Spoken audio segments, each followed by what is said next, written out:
ഈ പെണ്ണ് പള്ളിയിനുള്ളിൽ കയറി ഉമ്മനെ തോണ്ടി പറഞ്ഞു പിരി കാര്യം പറയാണ്ട്. ഉമ്മ ചോദിച്ചു എന്താ? നിങ്ങളെ വീട്ടിലെ ആൾക്കാർ കൂടിയാണ്. ഉമ്മ ഓടിച്ചെന്ന് നോക്കിയപ്പോൾ കാണുന്ന കാഴ്ച SLC പരീക്ഷയ്ക്ക് പഠിക്കാൻ വേണ്ടി ഫോണും കയ്യിൽ കൊടുത്ത് വീട്ടിൽ നിർത്തിയിട്ട് പള്ളിക്ക് വന്ന ഉമ്മ കാണുന്ന കാഴ്ച മോളെ റൂമിൽ നിന്ന് ഒരു ചെക്കനെ നാട്ടുകാർ പിടിച്ചിരിക്കുന്നു. എല്ലാവരും പള്ളിയിൽ പോണ സമയമാണ്, ആർക്കും ശ്രദ്ധിക്കാൻ കഴിയില്ല കേട്ടോ. നിങ്ങളെ കുട്ടിയെ, നിങ്ങളെ പെൺകുട്ടിയെ ശ്രദ്ധിക്കാൻ കഴിയില്ല, ആൺകുട്ടിയെ ശ്രദ്ധിക്കാം. എല്ലാവരും പള്ളിയിലാണ്. നോമ്പിന്റെ സമയത്ത് ആണുങ്ങളൊക്കെ പള്ളിയിലായിരിക്കും, അത്യാവശ്യം ഒരു ദീനുള്ളവരൊക്കെ പള്ളിയിലായിരിക്കും. ആരാ നിങ്ങളെ കുട്ടീനെ ശ്രദ്ധിക്കുക? ഈ വീട്ടുകാരെ വരുന്നുണ്ടോ എന്ന് എങ്ങനെ അറിയാം? നിങ്ങൾ താമസിക്കുന്ന പരിസര പ്രദേശത്തൊക്കെ സലഫി കുടുംബമാണെങ്കിൽ ആ കുടുംബത്തിൽ എല്ലാവരും പള്ളി പോയിണ്ടാവും. അതുകൊണ്ട് പ്രിയപ്പെട്ട സ്ത്രീകളെ, നിങ്ങൾക്ക് അള്ളാഹു സുബ്ഹാനഹു വ തആല പള്ളി നിർബന്ധമാക്കാതിരുന്നത് നിങ്ങളുടെ ഇതുപോലെയുള്ള അവസരങ്ങൾ കുട്ടിയൊക്കെ ഉണ്ടാവാതിരിക്കാനാണ്.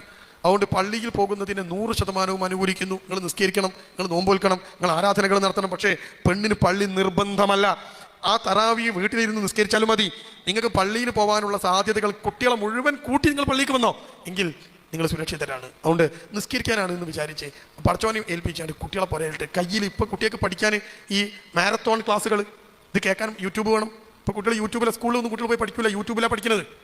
അപ്പോൾ കുട്ടീൻ്റെ കയ്യിൽ ഒരു ഫോണും കൊടുത്ത്, ഇനി ഫോൺ ഇല്ലെങ്കിലും ആ കുട്ടീനെ ഒറ്റയ്ക്ക് വീട്ടിൽ നിർത്തിയിട്ട്, പ്രിയപ്പെട്ട ഉമ്മമാരെ, നിങ്ങൾ ഒരിക്കലും പള്ളിയിൽ പോലും പോവരുത്.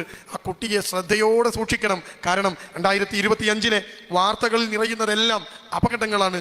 ഒരു കുട്ടി, ഏറ്റവും പ്രധാനപ്പെട്ട പ്രശ്നം എന്താ അറിയോ? മക്കളെ പോറ്റുമ്പോൾ എൻ്റെ കുട്ടി ഇത് ചെയ്യൂല, എൻ്റെ കുട്ടി ഉഷാറാണ് എന്ന ഒരു അമിതമായ ആത്മവിശ്വാസം ആർക്കും ഉണ്ടാവരുത്. ഏത് നിമിഷവും എത്ര നല്ല കുട്ടിയും തെറ്റിപ്പോകും. അതിന് സാഹചര്യം ഉണ്ടായാൽ മതി.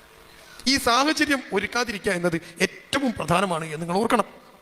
അതുകൊണ്ട് നിസ്കരിക്കാൻ പോലും, പള്ളിയിൽ പോലും നിങ്ങൾ പോണ്ടെന്നാണ് ഞാൻ പറയുന്നത്. കുട്ടി പരീക്ഷയ്ക്ക് പഠിക്കുകയാണെങ്കിൽ കുട്ടീൻ്റെ കൂടെ നിൽക്കുക. കുട്ടി അവിടെ നിന്ന് പഠിക്കട്ടെ.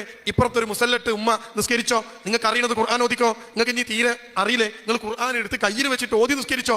അങ്ങനെ 11 റക്അത്ത് പൂർത്തിയാക്കി ഞങ്ങൾ തറാവീ തീർന്നു. അത് പള്ളിയിൽ വന്ന് ഒരുമിച്ച് നിസ്കരിക്കണമെന്ന് പെണ്ണുങ്ങൾക്കൊന്നും അത്ര നിർബന്ധമുള്ള കാര്യമില്ല എന്നാണ് ഞാൻ പറഞ്ഞത്. അതുകൊണ്ട് കുട്ടിയെ ഏറ്റവും വലിയ ശ്രദ്ധ കൊടുക്കണം. തെറ്റിപ്പോയിട്ട് പിന്നെ കരഞ്ഞിട്ട് കാര്യം ഉണ്ടാവില്ല.